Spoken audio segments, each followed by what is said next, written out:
A Christian mother in Cuba in prison for homeschooling her children has been released. Great news for her family, but her husband, a pastor, remains behind bars. Senior Washington correspondent Jennifer Wishon joins us with more on this case of religious persecution. The Cuban government is notorious for threatening, detaining, and even perpetrating violence against religious leaders. Pastor Ramon Regal and his wife, Ida Exposito, were caught up in that persecution. Anarima Bargava with the U.S. Commission on International Religious Freedom joins me with details. First, tell us, what was it that landed Ida and her husband in prison? They were both placed in prison. The pastor actually for the second time, for trying to homeschool their children in accordance with their faith. And they were charged with crimes against the law that requires everyone to register their religious activities with the Cuban government, and then suggests that not having your child educated within Cuban schools is somehow in and of itself a crime that you can be placed in prison for.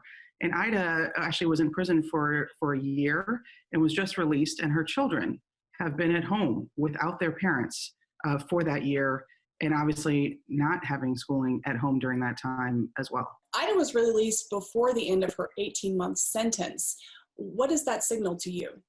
We hope that it indicates something that is positive, which is that the Cuban government realizes that imprisoning a parent for deciding how to educate their child is not something that is in line with religious freedom and the importance of making sure that people are able to practice their faith in the way in which they and their families believe is important. Pastor Regal remains in prison, serving a 2-year sentence.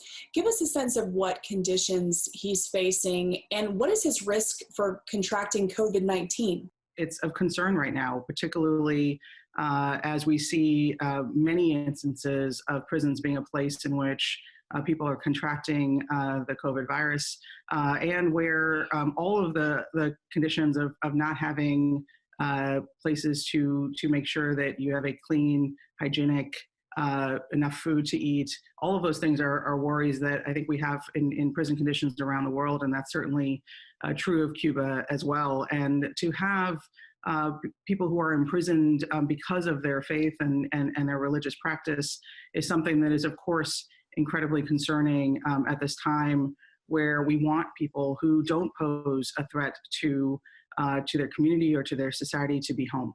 Is there any hope that he will be released early? We can hope that he would be released early, and we would hope that others who are imprisoned right now for even covering the trial. So we have a journalist who's been imprisoned in Cuba, Roberto Jesus Quinones Asis, was covering the trial of Pastor Regal and his wife, and he was imprisoned for the crime of disobedience. And so we hope that all of them are able to come home during this time, again, because they are not posing a threat to safety or to the community. And it is important that they're able to be home when there are such threats looming in prisons across the country in Cuba. I know the Commission has been monitoring Cuba for many years. Has the government made any efforts to embrace religious freedom? There was a new constitutional process which many religious leaders tried to engage in Cuba. And we hope, as that process has created some new provisions around religion in Cuba, that we hope that this will be a moment where the government does embrace the ways in which people want to practice their faith. Commissioner Bargava, thank you so much. Thank you for having me.